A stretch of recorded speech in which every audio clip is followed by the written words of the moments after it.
शान्तं कमलनयनं योगिविद्याधरं वन्दे विष्णु भवभयहरं सर्वलोकैकनाथम्।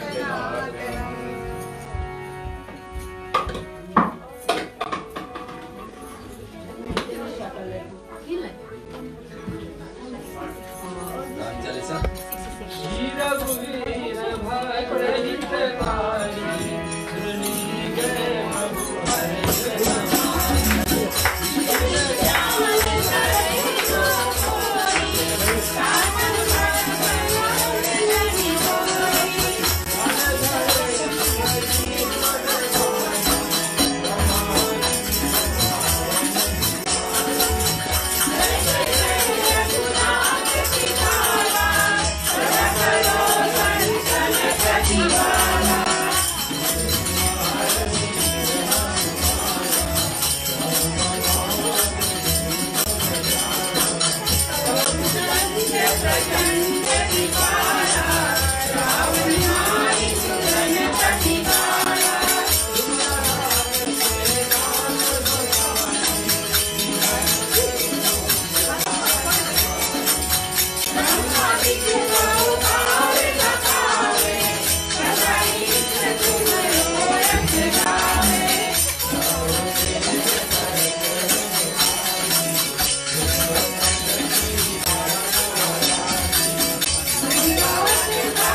मर्यादा पुरुषोत्तम भगवान श्री रामचंद्र जी की जय। देवादिदेव महादेव की प्रिय बंधुगण, शिव शंकर और माता पार्वती के बीच में जब कथा छिड़ी तो माता पार्वती ने कुछ सवाल प्रभु जी से किए। भगवान ने चौपाई लिखी गई है मानस में, धन्य धन्य गिरि राजकुमारी तुम समान नहीं को कारी, पूछे रघुपति कथा प्रसंगा सकल लोक जग पावनी गंगा। माता पार्वती प्रभु से पूछते हैं कि क्यों भगवान की संसार में अवतार होती है। तो कहते हैं, रामायण में लिखा गया है, राम जन्म के हेतु अनेका परम विचित एक ते एका। तो भोलेनाथ माता को समझाती है कि जो कथा काकभसून जी गरुड़ जी को सुनाए थे वही मैं आपको सुनाऊंगा। फिर आगे आती है, जहाँ जब जब हुई धर्म की हानि, बाड़ी असुर अधम अभिमानी, तब तब प्रभु धरी विविध शरीरा, हरि कृपा निधि सज्जन पीरा। ये बंधुगण, भगवान के अवतार के भगवान को अवतार लेने के अनेक कारण हैं। उसमें से कुछ कारण समय अभाव के कारण हम संक्षिप्त में समझाएंगे। जैसे एक संकादिक ऋषि था, ब्राह्मण, जो ब्रह्मा के मानस पुत्र होता था। उनके जो सनंदन, सनातन और संत कुमार भगवान के वैकुंठ को दर्शन करने के गए तो भगवान के दो बहुत ही पार्षद द्वारपाल थे, जय और विजय। उनके कथा भली बात है, उनके खातिर उनको श्राप दिया गया, बिकॉज उनको रोक दिया अंदर जाने से। उसका एक कारण है भगवान का अवतार लेने का। फिर कथा आती है जालंधर की, नारद मुनि की, और प्रताप भानु और कपटी मुनि की, और एक कारण था मनु शत्रुपा का तपस्या करने का। प्रिय बंधुगण, कथा बड़ी विचित्र है और इसके अगर हम भली भांति समझा तो कुछ समय लगेगी। आज हमें कन्या पूजन भी करना है, इसी के साथ हम लेकर सीधे अपने प्रसंग पे आते रहेंगे, जो मासापरायण छठा विश्राम है। बालकांड की कथा श्री रामचरित मानस से हम आज लेकर चलेंगे। प्रिय बंधुगण,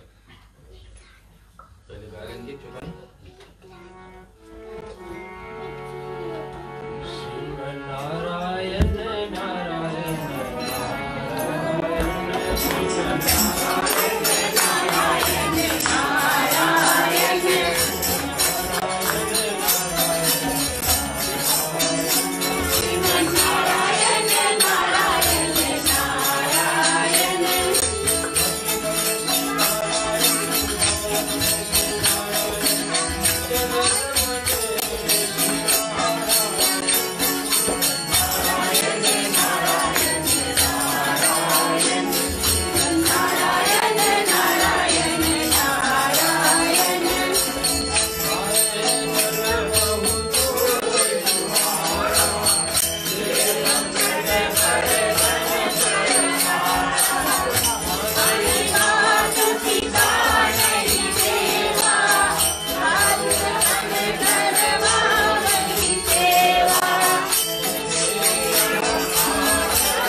और पराई स्त्री पर मन चलाने वाले दुष्ट, चोर और जुआरी बहुत बढ़ गए।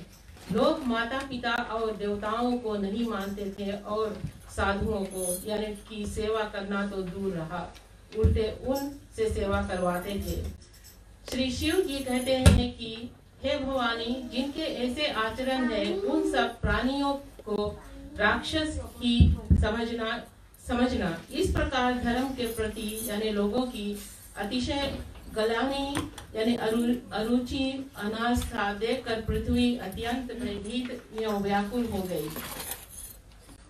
वह सोचने लगी कि पर्वतों, नदियों और समुद्रों का बोझ मुझे इतना भारी नहीं जान पड़ता जितना भारी मुझे एक परद्रोही यानी दूसरों का अनिष्ट करने वाला लगता है। पृथ्वी सारे धर्मों को विपरीत देख रही है, पर रावण से भयभीत हुई वह कुछ बोल नहीं सकती। अंत में हृदय में सोच विचार कर गौ का रूप धारण कर धरती वहीं गई जहाँ सब देवता और मुनि यानी छिपे थे। पृथ्वी ने रोकर उनको अपना दुख सुनाया, पर किसी से कुछ काम न बना। तब देवता, मुनि और गंधर्व सब मिलकर ब्रह्मा जी के लोक यानी सत्यलोक को गए। भय और शोक से अत्यंत व्याकुल बेचारी पृथ्वी भी गौ का शरीर धारण किए हुए उनके साथ थी। ब्रह्मा जी सब जान गए। उन्होंने मन में अनुमान किया कि इसमें मेरा कुछ भी वश नहीं चलने का। यानी तब उन्होंने पृथ्वी से कहा कि जिसकी तू दासी है वही अविनाशी हमारा और तुम्हारा दोनों का सहायक है। ब्रह्मा जी ने कहा, हे धरती, मन में धीरज धारण करके श्री हरि के चरणों का स्मरण करो। प्रभु अपने दासों की पीड़ा को जानते हैं। यह तुम्हारी कठिन विपत्ति का नाश करेगा। रामचंद्र भगवान की जय। हम लोग सुन रहे हैं आज 8वां रात्रि में रामनवमी की कथा और संक्षाप्त में देवी का प्रसंग। और ये जी आपको समझाएं, हम लोग पिछले 7 रात्रि में अयोध्या कांड से लेकर के पूरे उत्तर कांड तक पहुंचे, लेकिन पहला कांड तो बाल कांड वापस यहाँ है। इसको क्यों छोड़ दिए? क्योंकि इसी में भगवान का जन्म का है और जन्म का विषय पहले कह देते तो फिर आज की कथा में आनंद करती है। तो हम लोग जन्म अभी ला के जन्म के विषय ला रहे हैं। पार्वती मैया का प्रश्न है, उत्तर कर रही है किससे? शिव जी से।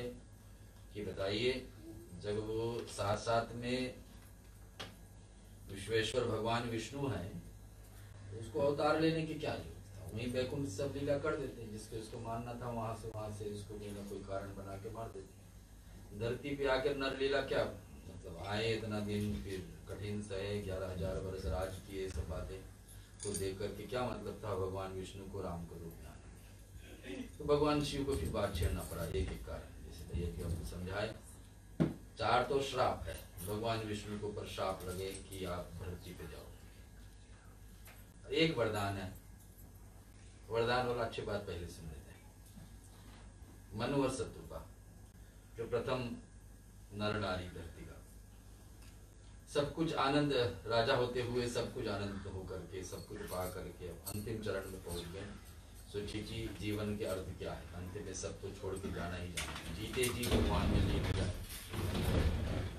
तो मनु शत्रुपा क्या करते हैं? चले जाते हैं वन में और तपस्या आरंभ करते हैं। तपस्या आरंभ करते जैसे हम लोग सुनते आए पार्वती मैया करती थी, वैसे तपस्या करते करते मनु शत्रुपा हजारों वर्ष बीतती है। बहुत देवता आते हैं उनके पास, लेकिन इनका एक मंत्र में बस एक विश्वास था कि एक ही मंत्र बोलेंगे, ओम नमो भगवते वासुदेव। भगवान विष्णु को, चाहे राम हो चाहे कृष्ण को पाने के लिए और उनको प्रसन्न करने के वेदों से निकला हुआ ये 12 अक्षर का मंत्र। इसमें ओम नमो भगवते वासुदेव। अंत में नमा मत लगाना, क्योंकि शुरू में नमा लग जाता ओम नमो, अंत में फिर से नमा लगाएंगे तो फिर मंत्र का उल्लंघन, और मंत्र का सही उच्चारण करना ही असर पड़ेगा, जीवन में लाभ देगा। यही 12 अक्षर का मंत्र बोलते बोलते हजारों वर्ष निकल गए। तपस्या पहले फल के आसरा पे, फिर जल छोड़ते, फिर जल से फिर सिर्फ वायु के सहारा, करते करते ऐसे तपस्या कर इतना हो कि भगवान को अंत में आना ही पड़ा। भगवान आकर उनसे सामने खड़े हो जाते हैं। कृपा निधान भगवान बोलते कि मुझे अत्यंत प्रसन्न जानकर और बड़ा भारी दानी मानकर जो मन के आए वो मांग लो। बोले भगवान हमारी इच्छा यही थी कि मंत्र बोलने में जब शक्ति है, इच्छा यही थी कि आपका दर्शन हो जाए, सो हो गया बस। बोले नहीं मेरी इच्छा है और कुछ आपको देने के लिए। बोले जब इच्छा है और कुछ देने के लिए तो यही दे दीजिए कि आपके जैसा एक संतान हमारे कुल में जन्मे, आपके जैसा। फिर शत्रुपा की तरफ गए, आपका क्या इच्छा, क्योंकि तपस्या दोनों की है बराबर, दोनों का पुण्य अलग अलग जुड़ी। लेकिन शत्रुपा ने वही कहा कि जो हमारे पति चाहते वही हम भी। भगवान ने कहा दूसरा हमारे जैसा कहाँ भेजेंगे, स्वयं ही आना। वे वरदान वाला था। भगवान मनु शत्रुपा को वरदान दीजिए, दे दें कि अब उस उम्र में तो उनको संतान नहीं आने वाला। अब बीच में कितने कुल, लेकिन वही कुल में, कुल की परंपरा इतना महत्व होता है कि कुल में जैसे रीति रिवाज चलते हैं उसको मानना चाहिए। यहाँ देखो मनु शत्रुपा, एक दिन हम लोग भागीरथी की कथा सुने थे, जो गंगा को तपस्या करके धरती पे लाए। ऐसे ऐसे कितने कुल में पहले होती है पूजा पाठ, फिर उसको असर बाद में होती है। हम हमेशा कहते हैं कि पूजा पाठ हम लोग अभी कर रहे हैं तो सबसे ज्यादा पसंद कौन हो रहे हैं, जो हमारे पूर्वज चले गए। ये सोचते होंगे कि देखिए हमारी संतान, हमारे कुल के वंश लोग आज कितनी भक्ति आराधना में लगे। इस देश में भी रह करके कठिनाई तपस्या भी कर, कठिनाई से सहन करके फिर भी तपस्या में लगे, पाठ में भाग गए। सबसे ज्यादा प्रसन्न वो लोग होते हैं पितृ लोग हमारे, जो पहले चले गए। हम लोग को तो आनंद मिलता ही भक्ति पे चले, लेकिन फिर भी। तो यहाँ पर मनु शत्रुपा का वरदान देकर भगवान आए हैं। दूसरा है कि ये नहीं बताए प्रताप भानु एक राजा हुए। व्यक्ति के जीवन में जब सब कुछ भरपूर हो जाता है फिर भी और चाहता है कुछ ना कुछ। तो मन प्रताप भानु आसपास के सब राजाओं को जीत करके उनके जमीन जायदाद सब अपने आप पे कर लिए। फिर एक दिन वन में चले गए, अकेले गए, और कोई और राजा जो इनसे पहले हारे थे वो इनको मिल गए और इनको समझाने लगे, देखो मुझे आपके बारे में इतना पता है, इतना पता, स्वयं मुझसे हारे थे, आपको आप ऐसे करने वाले, आपके जीवन में ये सब है। तो राजा ने चकित हो गया, हाँ ये सब सचमुच में आपको कैसे पता? बता दे कि मुझे ये भी पता है कि भविष्य में भी आप और कुछ पाने वाले हैं, लेकिन मुझको आपको घर आना पड़ेगा। चलिए, तो घर ले गए और बताया एक नियम है कि इतने सारे ब्राह्मणों को बुलाओ भोजन कराने के लिए, रसोई पकाएंगे मैं ही, और साधु बन गए भोजन बनाने की। और बता दे कि उसी भोजन में डाल दिए मांस, ऐसा मांस डाले जो किसी को भी नहीं ग्रहण करना चाहिए, और ब्राह्मण को तो जैसे ही परोसने बताने कि स्वयं आपको परोसना होगा, मेरे साथ परोसना शुरुआत करते हैं, उतने में आकाशवाणी हो जाती। तो विधाता हम हमेशा बोलते हैं कि हम लोग के जीवन में दुख आते थे, कोई बचा लेता है तो हमारे पहले किया हुआ पुण्य बचाता है, भगवान को बीच में माध्यम बना के। तो इन ब्राह्मणों को बचाने के लिए भगवान की तरफ से आकाशवाणी होती कि जो भोजन आप ग्रहण करने जा रहे हैं इसमें मांस डाला, आपको अग्रहणीय है, ये ग्रहण नहीं करना चाहिए। प्रताप भानु को श्राप ले जाते हैं कि तुम राक्षस योनि में चले जाए। यही प्रताप भानु आगे चल के रावण बन जाए और उनको तारने के लिए भगवान को स्वयं आए। जैसा विषय भैया बताए, दो द्वारपाल थे, जय और विजय। किसका द्वारपाल? भगवान विष्णु का वैकुंठ धाम। वहां पर सुरक्षित रहते थे, तो कोई भी अंदर प्रवेश करे तो जय विजय से आज्ञा के बिना नहीं। जैसे राम के द्वार पर जाना है तो हनुमान जी से पहले आज्ञा लें। तो वहां पर पहुंचने से पहले संत सनातन ब्रह्मा को जो मानस पुत्र पहुंचे दर्शन के लिए, तो मना किए थे कि अभी नहीं, इस उच्च समय नहीं है। तो वो श्राप देती है कि हमको भगवान को मिलने के लिए रोक रहे हैं, आपको हम श्राप दे रहे हैं कि आप 3 जन्म राक्षस योनि में जन्म। अब जन्म लोगे, आपके अंतिम बेला में भगवान के द्वारा ही मृत्यु दंड मिलेगा, उसके बाद में आप वापस वैकुंठ में आए। तो कहेंगे इस कथा का अर्थ और हम लोग को इसमें समझने की बातें हैं कि भगवान को मिलने के लिए किसी को भी रोका नहीं जा सकता। जैसे बाकी बिहारी वाली कथा हम लोग हमेशा सुनते, एक छोटा बालक था बाहर मंदिर में, सब रोक दिए थे, बाहर खड़ा होकर भगवान को इंतजार कर रहा था। मंदिर में भगवान को दर्शन के लिए सभी का अधिकार बराबर है। सेवरी को जैसे भगवान उस दिन बताए, भक्ति का नाता भगवान जानते हैं। तो यहाँ जय विजय का श्राप एक कारण बन गई। उधर नारद मुनि आपको पता है भगवान विष्णु के स्वयं अवतारी है। ब्रह्म ऋषि कहा जाता है, उनका एक बार कहीं तपस्या करके बड़ी सिद्ध कर लिए और भगवान शिव के पास पहुंच गए कि देखिए हमने वहां पर तपस्या किया, कोई बाधा मुझे नहीं हुई और मैं सिद्ध कर लिया। भगवान शिव ने कहा कि सभी से बताना, विष्णु से बात न बताना। भगवान को भलाई चाहते हैं कि अपना बड़ाई स्वयं न करे, लेकिन नारद मुनि सोचा कि ये हमने इतने बड़े कर्म किए हैं और शिव जी क्यों रोक रहे हैं कि मैं अपने विषय में, ये कर्म के विषय में ना बताऊं। जी मेरा इच्छा है बताने को तो मैं बताऊंगा। पहुंच गए विष्णु भगवान के पास। विष्णु भगवान सोचे इनका हो गया ज्यादा, सोचे कि अब ज्यादा इसको अभिमान हो गया कि सोचने क्या करने का। तो भगवान ने सोचा कि अब इसको अभिमान का परीक्षा कीजिए। भगवान को इससे परीक्षा लगी, एक नकली दीप बनाते हैं, जगह बनाते हैं, आलन बनाते हैं और नारद मुनि इसी रास्ते हो जाते। तो भगवान वहां पर इस रास्ते एक राज भी बना देते हैं, राजा के पास एक कुंवारी कन्या को बना देते हैं। कुंवारी कन्या के हिसाब से वहां पर एक स्वयंवर भी बनवा देते हैं कि उस दिन वहां पर स्वयंवर टिकेगी और स्वयंवर में परीक्षा होगी। स्वयंवर में वहां का राजकन्या जिसका गले में मार डालेंगी उसी के साथ उनका ब्याह हो जाएगा और पूरे राजपाट उनका। नारद मुनि ने सोचा कि अपना हिसाब किताब कभी हुआ ही नहीं, चलो ये अवसर मिल रहा है, क्यों ना इस पे कोशिश किया जाए। नारद मुनि गए। अब जिसका भाग में जैसा है सुनतो अवर को कि पहले जीवन में किए हुए कर्मों के हिसाब से हम लोग का भाग बनता है। अब इनका भाग में नारद मुनि का है ही नहीं। नारद मुनि का भाग में तो यही है कि तुम्हारा रहना भगवान का, लक्ष्मी नारायण का नारायण नारायण मंत्र बोलते रहना। लेकिन नारद मुनि इस पे लग गए क्योंकि पहले से बन गए थे कि ये भगवान ही परीक्षा ले, लेकिन तुम्हारा अभिमान हो गया कि तुम मोह माया से ऊपर है और कोई असर नहीं करता था आपको।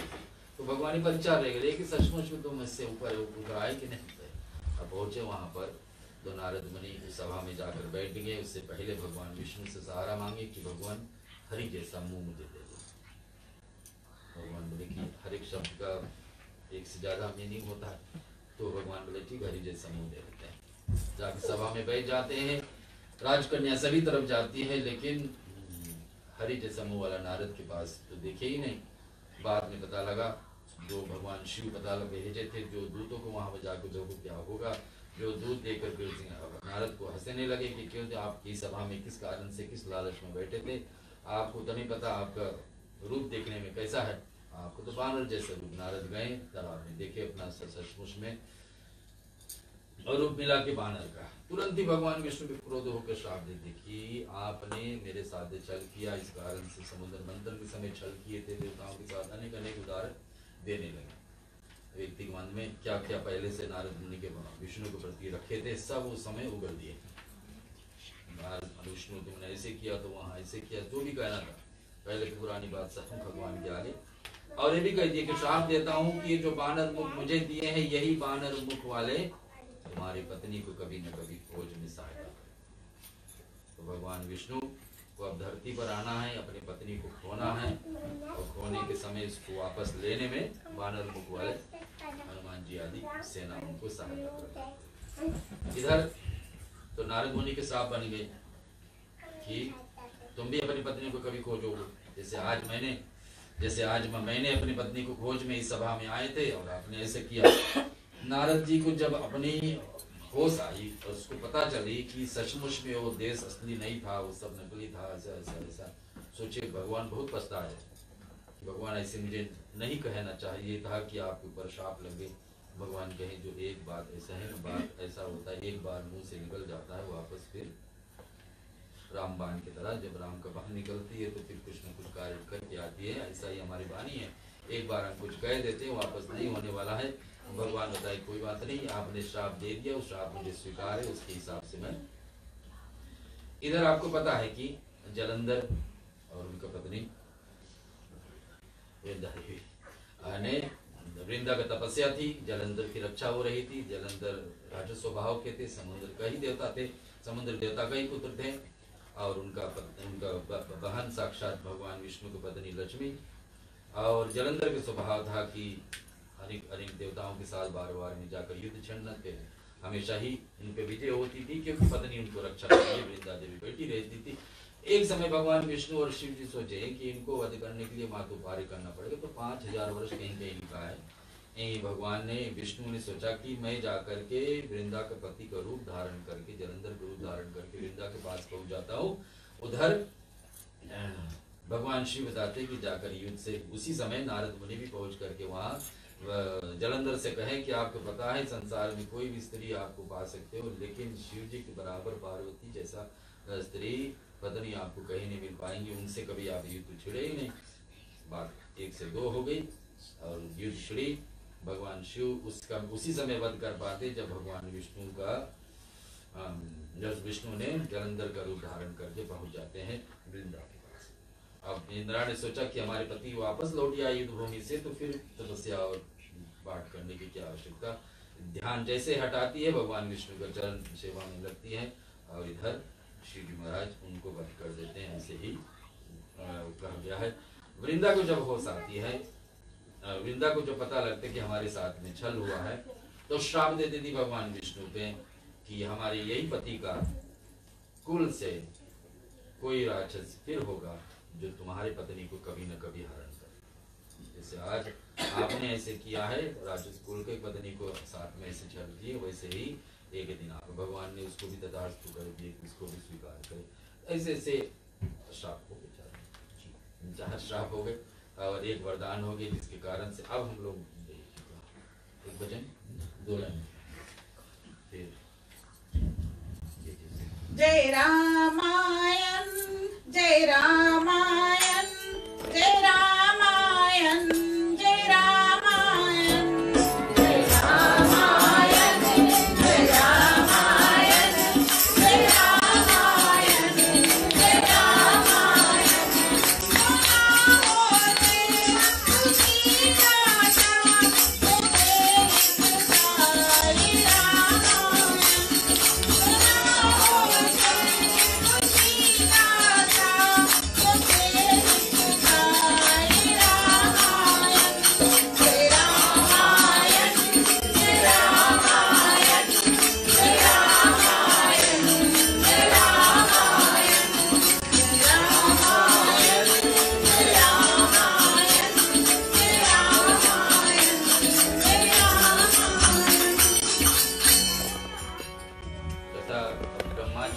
सारे देवताओं पहुंच गए हैं और धरती क्या रूप धारण करती है। भगवान शिव जो बैल पे निवास करते हैं, बैल पे चलते हैं, बैल है धर्म का प्रतीक और धरती मैया गौ, गौ धरती। और अभी कलिक सारी देवताओं को प्रार्थना भगवान नहीं स्वीकार करे धरती पर आने के लिए, लेकिन जब गौ को देखें जिसका नाम से भगवान श्री कृष्ण का नाम पड़ेगा, हमेशा कहता हूँ गौ से दूध नहीं मिलेगी तो हमारे 16 संस्कार पूरे की पूरी अधूरा रह जाएगी। हर एक व्यक्ति के जीवन में 16 सैक्रमेंट्स होते हैं। जन्म लेने से पहले 3-4 महीने से बच्चे का पूजा शुरू हो जाती थी कि शरीर में अंग पैदा, जन्म लेने से पहले 7वां महीने में पूजा है, जन्म लेने के बाद है, ऐसे ऐसे 16 संस्कार है, विवाह आदि अंत्येष्टि क्रिया तले। ये 16 संस्कार, कोई भी संस्कार पूरा नहीं होगा बिना गाय का दूध से निकला हुआ घी से। तो गाय को भगवान जब देखें ऐसा तो क्या बोलते हैं, हम लोग सुनते हैं।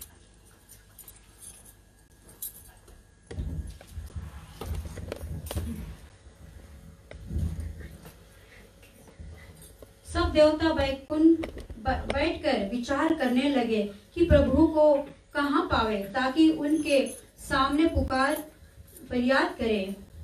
कोई बैकुंठपुरी जाने को कहता था और कोई कहता था कि वही प्रभु क्षीर समुद्र में निवास करते हैं। जिसके हृदय में जैसी भक्ति और प्रीति होती है, प्रभु वहाँ उसके लिए सदा उसी रीति से प्रकट होते हैं। हे पार्वती, उस समाज में मैं भी था। अवसर पाकर मैंने एक बात कही। मैं तो यह जानता हूँ कि भगवान सब जगह समान रूप से व्यापक है। प्रेम से वे प्रकट हो जाते हैं। देश काल दिशा विदिशा में बताओ ऐसी जगह कहाँ है जहाँ प्रभु न हो। रामचंद्र भगवान की जय। ऐसे ब्रह्मा जी बता रहे सारे देवताओं को, आगे पढ़।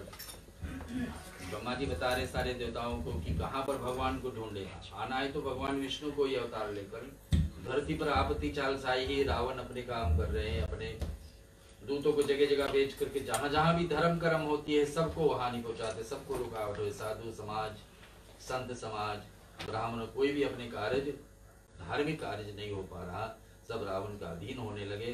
देश में क्या हो रहा है, पूरे ब्रह्मांड धरती पर क्या फैल गई, आगे नहीं सुने। वे चराचर में यानी चराचर में व्याप्त होते ही हुए ही सबसे रहित है और विरक्त है, उनकी कहीं आसक्ति नहीं है। वे प्रेम से प्रकट होते हैं जैसे अग्नि, यानी अग्नि अव्यक्त रूप से सर्वत्र व्याप्त है, परंतु जहाँ उसके लिए अग्नि मंथन आदि स्थान किए जाते हैं वहाँ वह प्रकट होती है। इसी प्रकार सर्वत्र व्याप्त भगवान भी प्रेम से प्रकट होते हैं। मेरी बात सबको प्रिय लगी। ब्राह्मण जी साधु साधु साधु कहकर बड़ाई की, ब्रह्मा जी साधु साधु कहकर बड़ाई की। मेरी बात सुनकर ब्रह्मा जी के मन में बड़ा ईर्ष हुआ, उनका तन पुलकित हो गया और नेत्रों से प्रेम के आंसू बहने लगे। तब वे धीर बुद्धि ब्रह्मा जी सावधान होकर हाथ जोड़कर स्तुति करने लगे। कैसे स्तुति करते हैं श्रोता, इस हमने कहा कुछ ऐसे श्लोक है, कुछ ऐसे रामायण में दोहा और चौपाई है जो हर एक व्यक्ति को याद कर लेना चाहिए। कल हमने सुने थे रुद्राष्टक शिव जी का पाठ, जो नमामि शमीशा, इंग्लिश में भी है, कोई गूगल करके भी देख तो भगवान क्षमा करते हैं। कुछ एक ऐसे है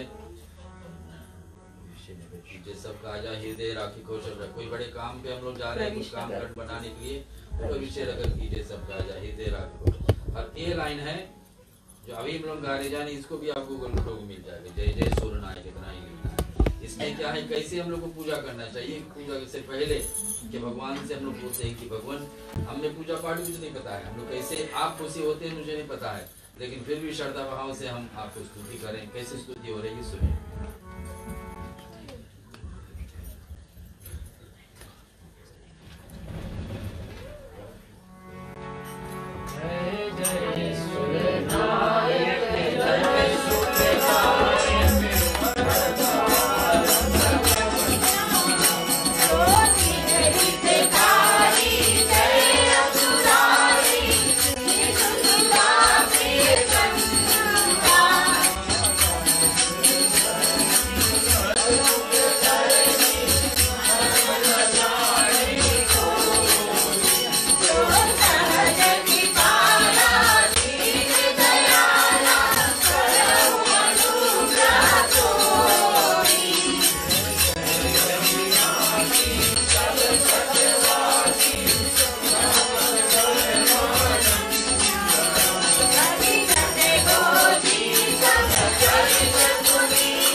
हे देवताओं के स्वामी, सेवकों को सुख देने वाले, शरणागति रक्षा करने वाले भगवान, आपकी जय हो, जय हो। हे गो ब्राह्मणों का हित करने वाले, असुरों का विनाश करने वाले, समुद्र की कन्या श्री लक्ष्मी जी के प्रिय स्वामी, आपको जय हो। हे देवता और पृथ्वी का पालन करने वाले, आपकी लीला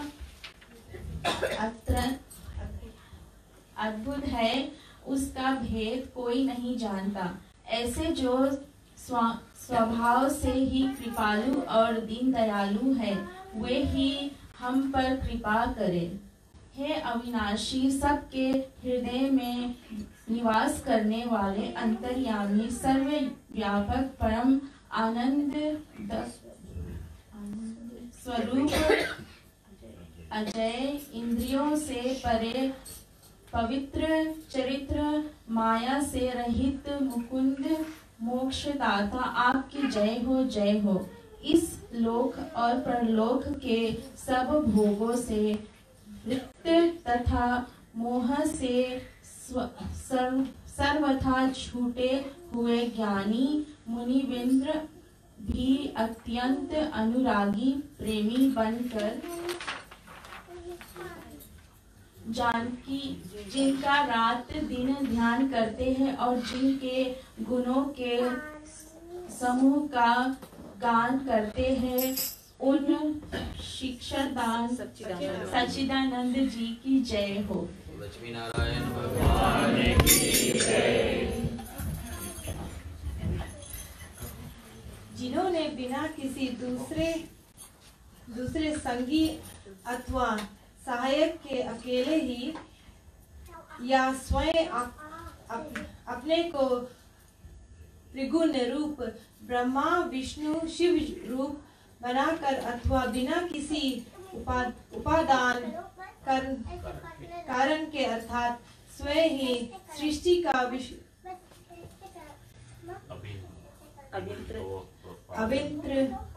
अविंत्र प्रदान करना कारण बनकर 3 प्रकार की सृष्टि उत्पन्न की।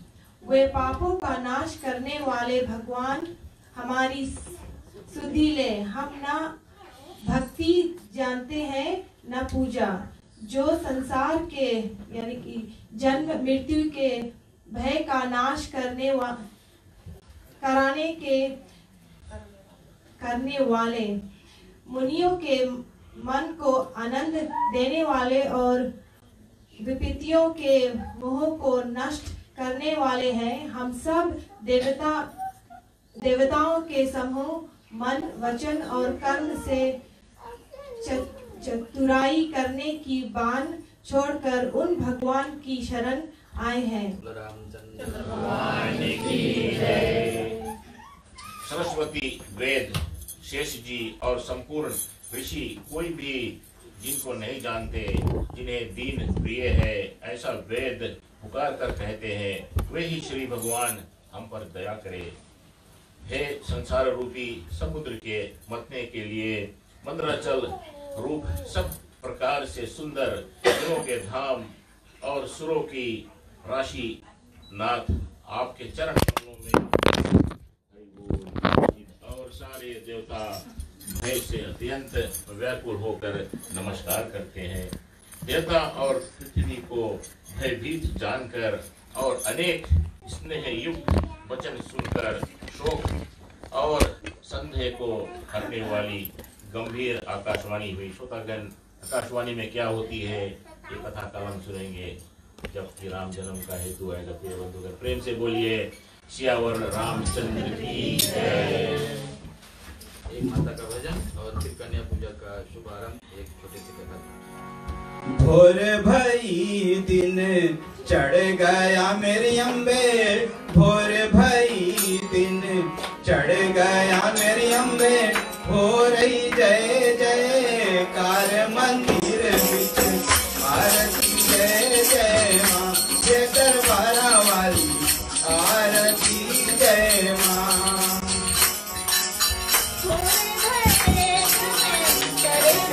मेरी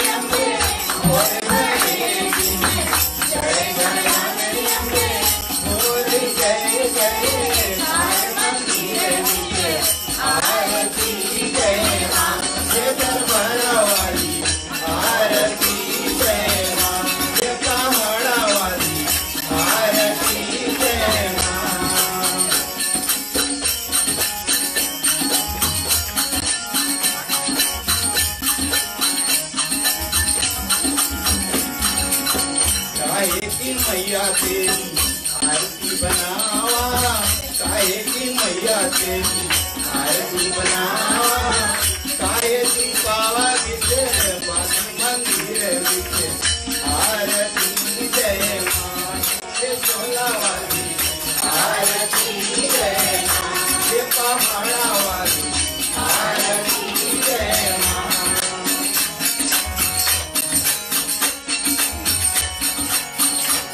सोने की तेरी आरती बनावा, सोने की तेरी आरती बनावा, अगर कपूर पावा बाकी मंदिर विच आरती जय मां मम्मी वाली, आरती जय मां ये पहाड़ा वाली, आरती जय मां।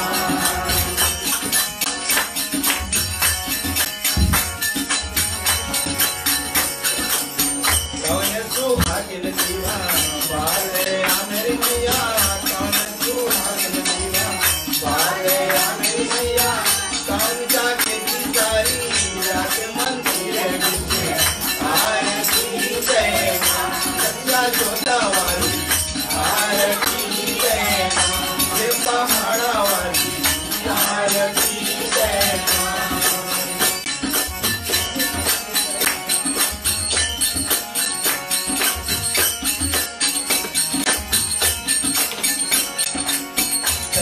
सुहागिन जीवा बाले मेरी मैया, सुहागिन जीवा बाले मेरी मैया, जोत जागेगी सारी रात मंदिर विच आरती जय मां हे मां दुर्गा रानी, आरती जय मां हे पहाड़ा वाली, आरती जय मां।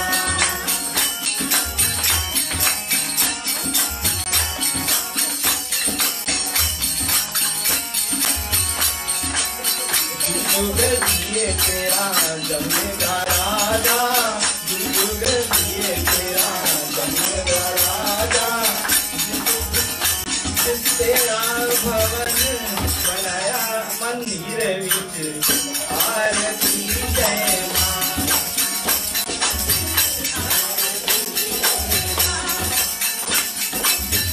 और भई चढ़ गया मेरे में, भोर गई चढ़ गया मेरे में, भोर गए गए सारे मंदिर आरती जय मां।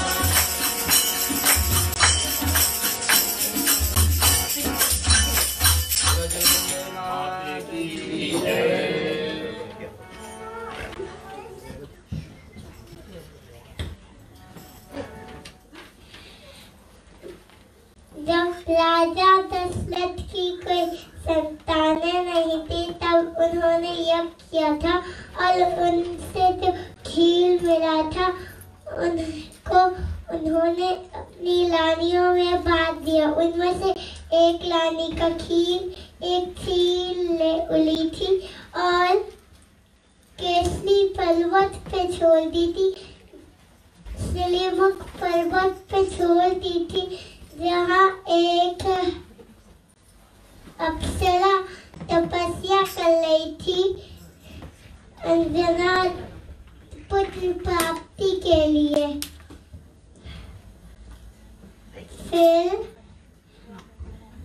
फिर उन्होंने खीर खा लिया और कुछ दिनों बाद उनको तब हनुमान जी ने जन्म लिया।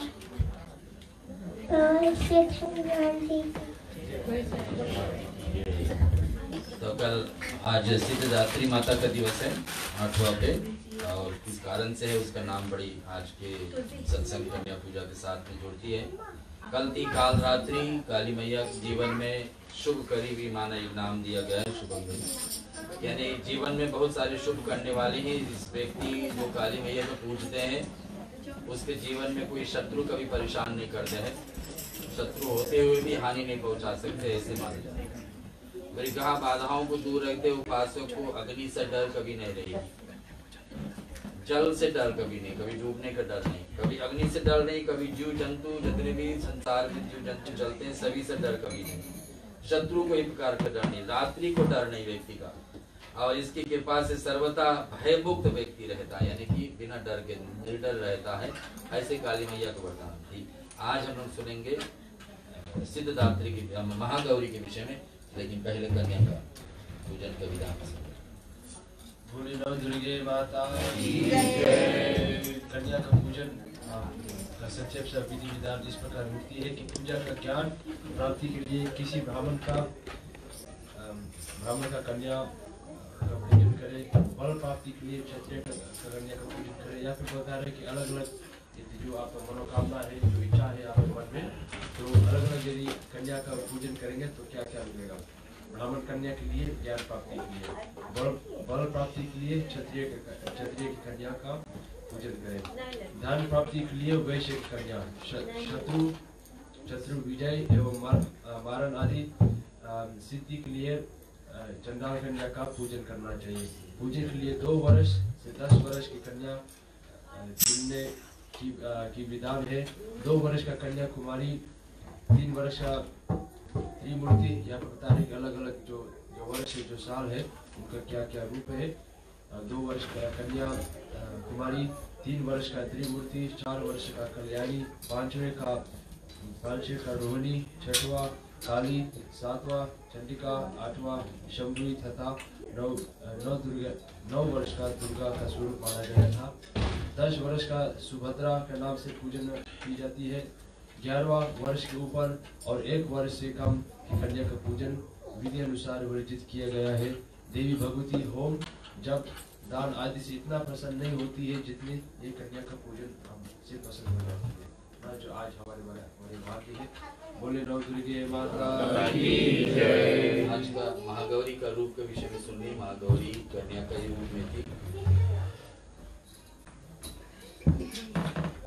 माँ दुर्गा जी के 8वें शक्ति का नाम महागौरी है। इनका वर्णन पूर्णतः गौर है। इसकी गौरता उपमा शंख, चंद्र और कुंद फूल से भी दी गई है। इनकी आयु जो है 8 वर्ष की मानी गई है। यहाँ पर बताती है कि माँ महागौरी ध्यान और स्मरण, पूजन, आराधना भक्तों के लिए सर्वदिन कल्याणकारी है। हमें सदैव इनका ध्यान करते रहना चाहिए। इनकी कृपा से और लौकिक सिद्धियों को प्राप्ति होती है। मन को अनन्य भाव से एक निष्ठ करके मनुष्य को सदैव इनकी पदार्थ बिंद को ध्यान रखना चाहिए। यह भक्तों का कष्ट अवश्य दूर करती है। इनको उपासना से अर्थ जन के असंभव कार्य भी संभव हो जाता है। अतः इनके चरणों में शरण पाने के लिए हमें सर्वोत्तम प्रयत्न करना चाहिए। पुराणों में इनके महिमा प्रचुर आख्यान किया गया है। ये मनुष्य वृत्ति के सत्य की ओर प्रेरित करके असत्य का विनाश करती है। हम प्राप्ति भाव से सदैव इनका शरणागत बनना चाहिए। बोली महागौरी माता की जय। रूप का दर्शन कर लीजिए। मैया का सिद्धात्री का महागौरी का इस रूप है। 9 दिवस कली का, अलग अलग रात्रि का एक मैया का रूप है। तो आज का महागौरी जो 8 साल का ही रही थी, और उनके हिसाब से उनका आज का पूजन का सौंपा गया है। कन्या पूजन के लिए जो जानना चाहते हैं, भाग लेना चाहते करते इधर भजन का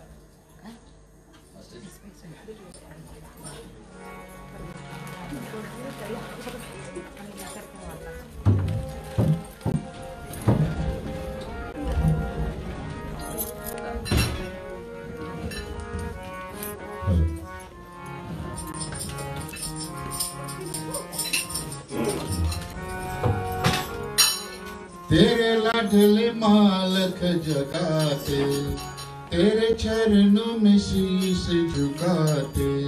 भोली माँ बेड़ा तार, भोली माँ बेड़ा तार, अम्बे माँ बेड़ा तार।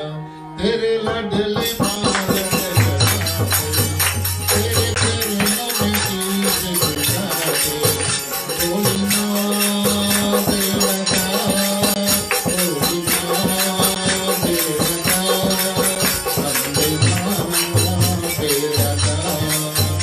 तुझे दिल से है हमने पुकारा, हमें आसरा है सिर्फ तुम्हारा। तुझे दिल से है हमने पुकारा, हमें आसरा है सिर्फ तुम्हारा।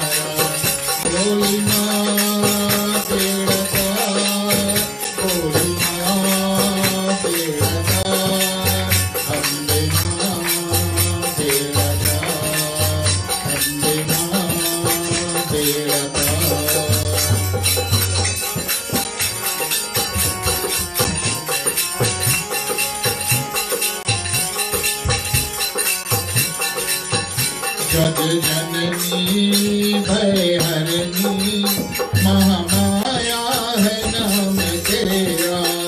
जग जननी भय हरनी महामाया है नाम तेरा। बच्चों पे आया नहीं दुख हरना काम तेरा। बच्चों पे आया नहीं दुख हरना काम तेरा। सब कहते हैं ध्यान तेरा करके, अब नजर हमी पर करके। भोली माँ बेड़ा पार, भोली माँ बेड़ा पार, अम्बे माँ बेड़ा पार, अम्बे माँ बेड़ा पार।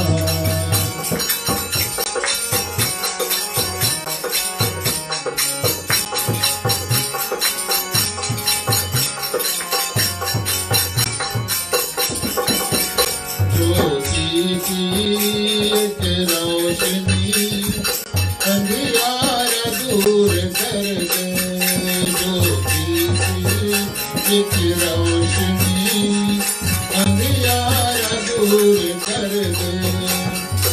अपने पुजारियों को खुशियों का कोई भर दे। अपने पुजारियों को खुशियों का कोई भर दे। हम आए हैं चरण तिहारी, अब तुम दिलो बिनती हमारी।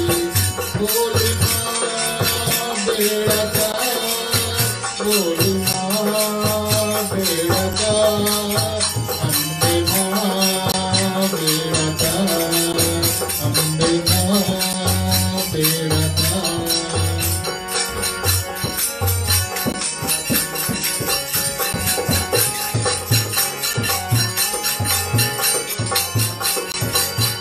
महादेवी महादाती जन्मों से हम भिखारी। महादेवी महादाती जन्मों से हम भिखारी। सिर पे सवार होके रक्षा तू कर हमारी। सिर पे सवार होके रक्षा तू कर हमारी।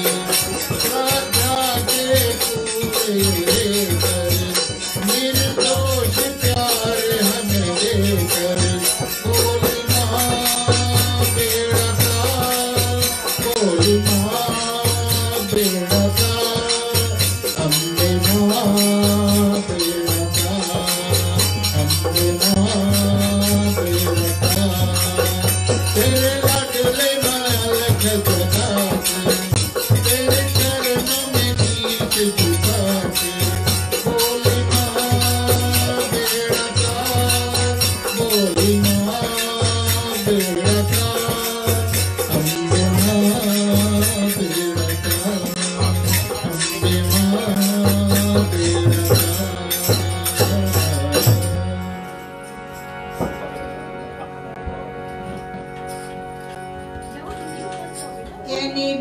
के डार मैया पड़ा रहे डोलना के मोर झोलना जायो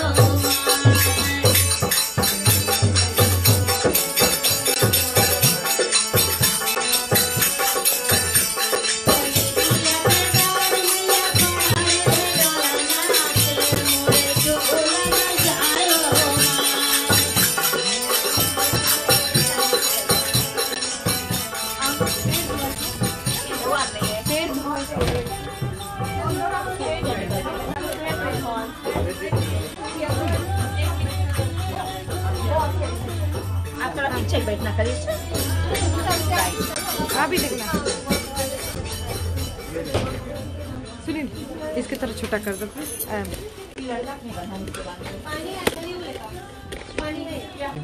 हाँ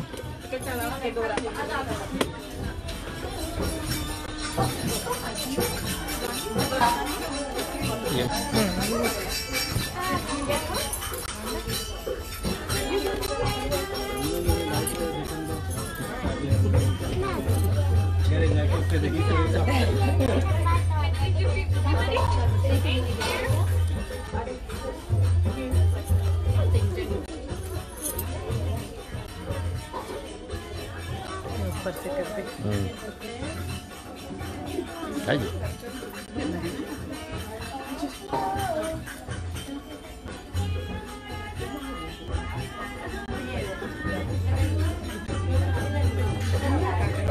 आंटी चलते रहो,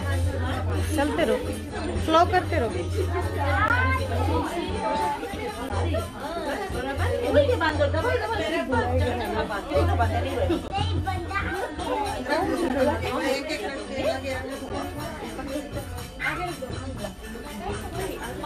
वही में खाने चाहिए? नहीं वही में खाना।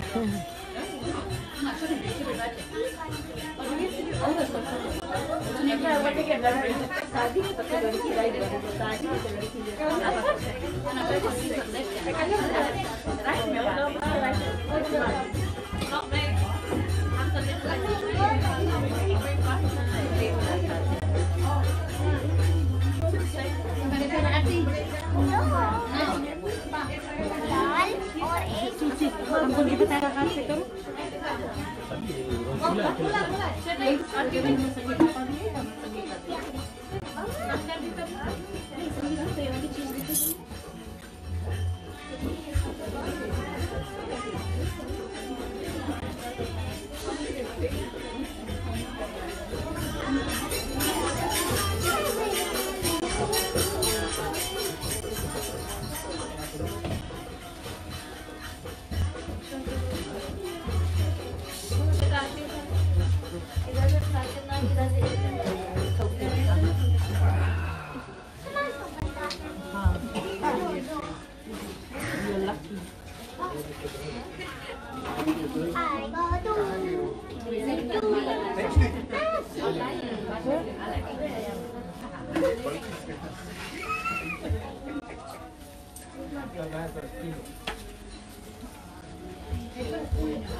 Ya, ikat din na.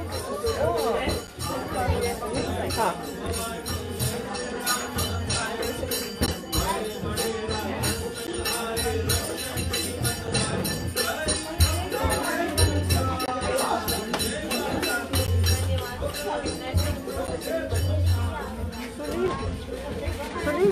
May promotion o di Manila job nila.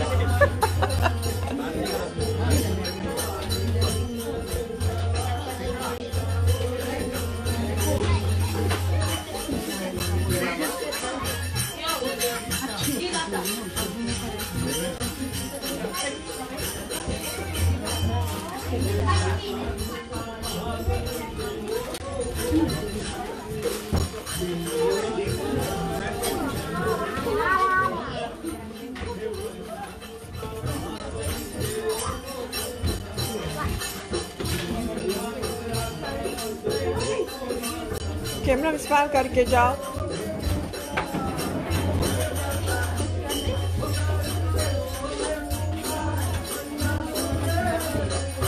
Gita, smile for the camera. Smile for the camera. Hadi Radu.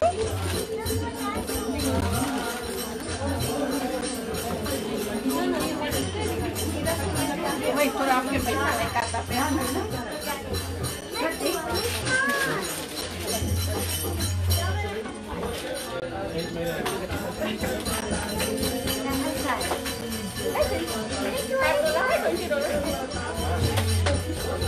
Hello.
Frosty, smile.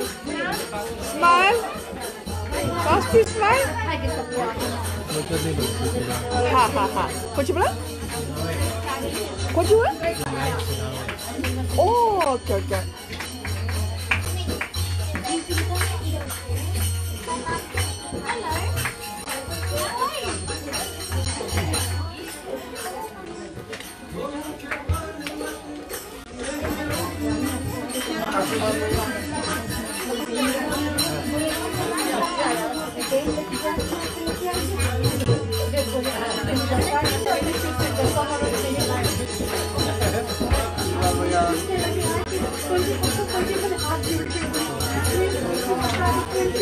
Sorry, sorry.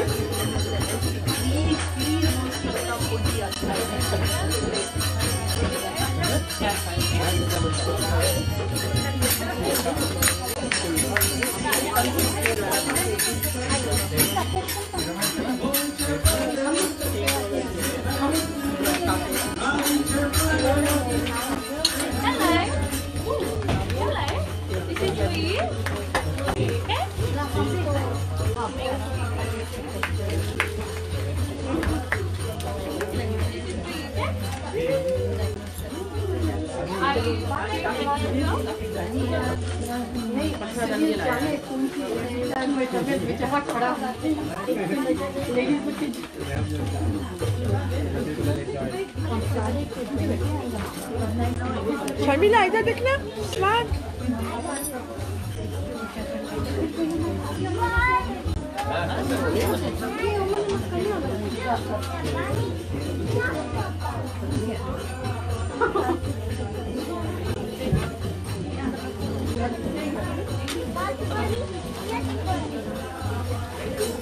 Aunty smart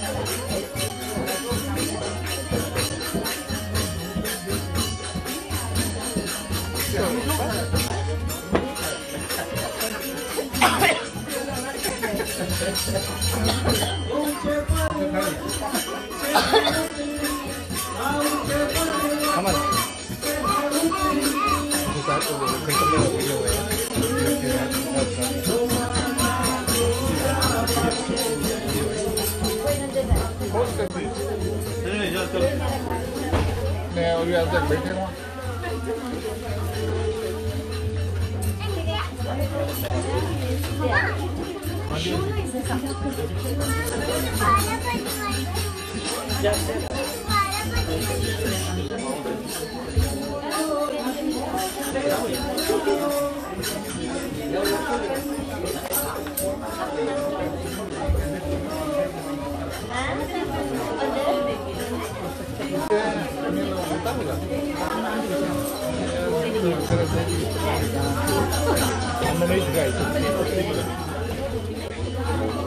answer इसके बैटरी फ्लड हो जरा दूसरा battery low आपसे क्या नहीं बोले handsome इसके battery flood हो गया बोलो बोलो बैटरी फ्लड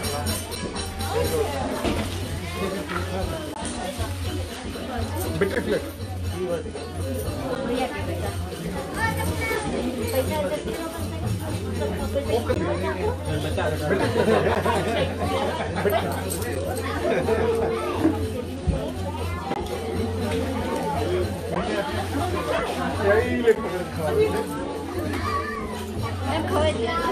acaba ya.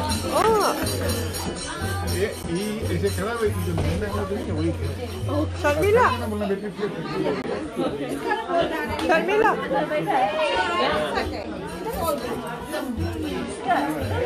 बड़ा कर दिया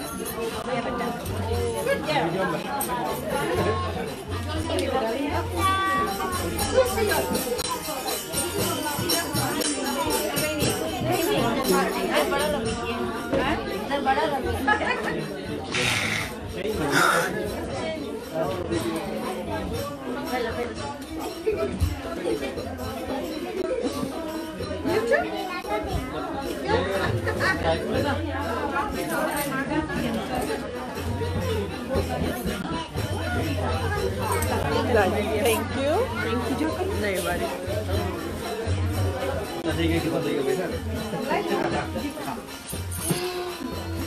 Sean.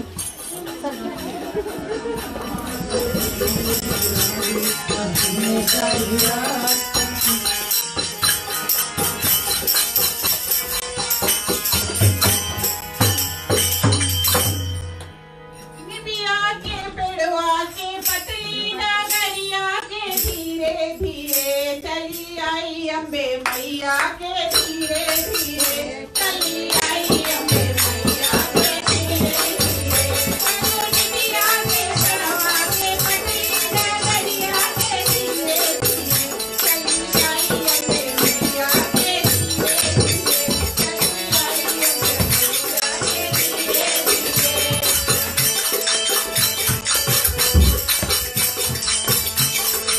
आई अम्बे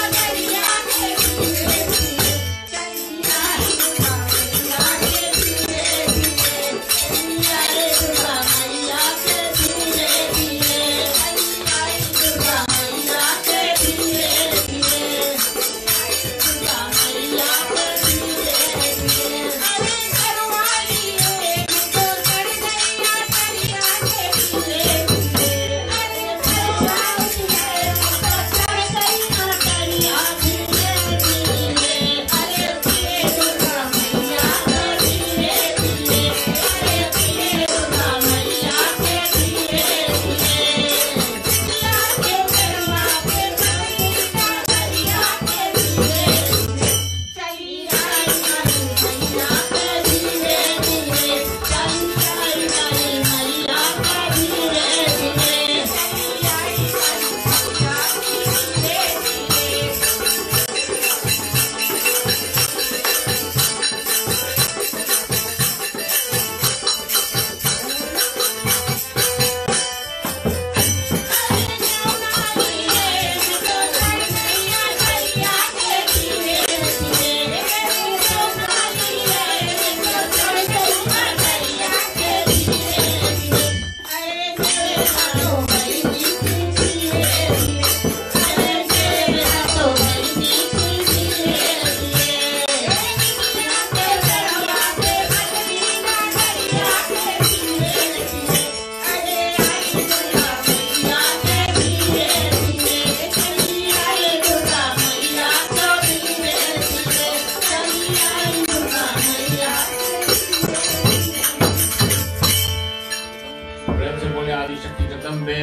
धीरे धीरे बंधुगण जब से कन्या भोग कर रहे हैं, भोजन लग रहा है, तो इसके दौरान हम मर्यादा पुरुषोत्तम भगवान श्री राम जी के 108 नाम पर तुलसी मंदिर अर्पित करेंगे। ओम राम राम रामाय बोलते रहे प्रिय बंधुगण, और बारी बारी से आप कतार में खड़े हो जाए। आकर 3 जगह पर रखी हुई है, 3 भगवा से बंद करेंगे एक साथ में। एक साल ओम राम रामाय नमः, राजीवलोचनाय नमः, ओम राम रामाय नमः, ओम श्रीमते नमः, ओम राम रामाय नमः, ओम श्री रघुपुंगवाय नमः, ओम राम रामाय नमः, ओम राम भद्राय नमः राजेन्द्राय नमः जानकी वल्लभाय नमः वर्णाय नमः अग्रगणे नमः ओम सर्गाय नमः ओम सर्वदेवाय ते नमः ओम महाबाली मर्दनाय नमः ओम ज्ञानप्रभाय नमः ओम अप्रायच्छगाय नमः ओम वागिमने नमः ओम सत्यवर्ताय नमः ओम सुचे नमः ओम ज्ञानगमहाय नमः ओम गुरुतिमते नमः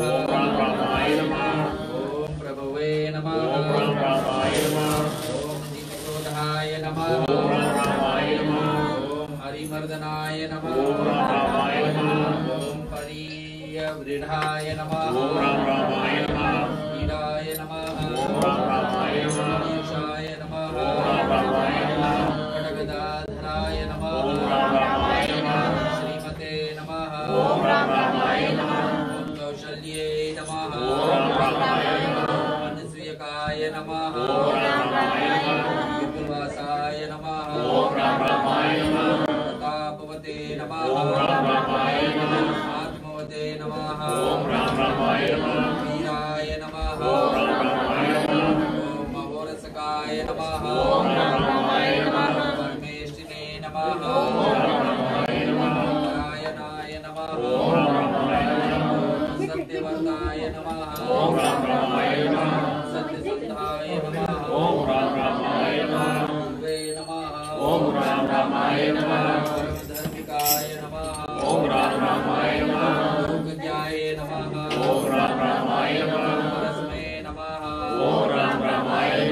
राधे नमः भगवते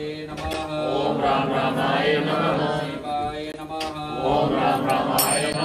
चिन्मयाय नमः गुहाय नमः रामाय नमः रक्षाय नमः कराय नमः मने नमः स्वर्गाय नमः नीतिमते नमः वस्त्रे नमः सर्वदेवमयाय नमः हरे नमः रुद्राय नमः विद्वाससे नमः समुद्रकराय नमः पुरातनाय नमः सौम्ये नमः हरिष्ये नमः दण्डिने नमः सर्गाय नमः सर्वकोविदाय नमः भव्ये नमः द्वीपवर्दाय नमः पुण्यधिकफलप्रदाय नमः महाउदराय नमः सुकृते नमः आदिपुरुषाय नमः ओम कांताय नमः पुण्यकृतगमाय नमः अकलमशाय नमः बहवे नमः सर्ववासाय नमः सदाय नमः भाषिणे नमः आत्मने नमः स्मृतमते नमः महावीरवते नमः श्री प्रभुवे नमः श्रीराय नमः कांताय नमः कांचमाय नमः सर्वयुध विशारदाय नमः ओम श्री अथायत योगने स्थिताय नमः तपोवनदि गमनमत्वा मेघकञ्चाननं वैहरणं जटायुमरणं सुग्रीवसम्भाषणं वायुनिग्रहरणं समुद्रतरणं लङ्कापुरीदहनं पश्चात रावण कुंभकर्ण हरयति श्री रामाय। ओम राम रामाय नमः। अम्बे तू है जगदम्बे काली, मैं तुझे छप्पर वाली, तेरे ही गुण गाए जाए। मैया तुम्हारी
Thank you.